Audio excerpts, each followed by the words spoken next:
Они должны делать новое очистное сооружение, не начиная только с центра, начиная с каждого частного дома. Понятно, что новые болезни откуда берутся, от грязи.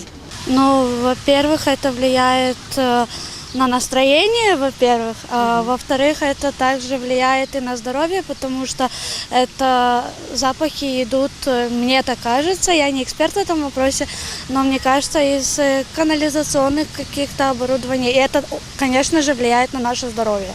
Так у нас весь юг гепатит, весь юг болеет, и именно юг. Как живем, форточки не открываем. Приходится закрывать, только запах слышишь, закрываешь. Все. Но влияет на здоровье, как вы считаете? Конечно, влияет, да еще и как. Что чувствуете вы в этом? Аллергия появляется у детей.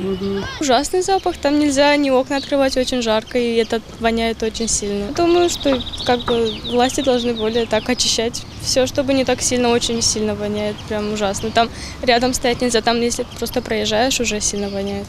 Ощущается, но все равно я думаю, что этот вопрос решается, и они будут решать, и это все-таки уходит.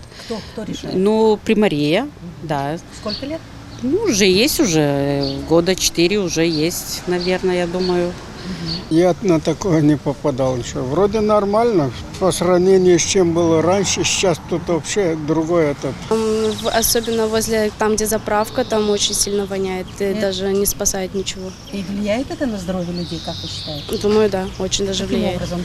Что может быть? Головокружение? Может, мне кажется, из-за того, что запах, и люди просто не могут находиться в таком ужасном состоянии.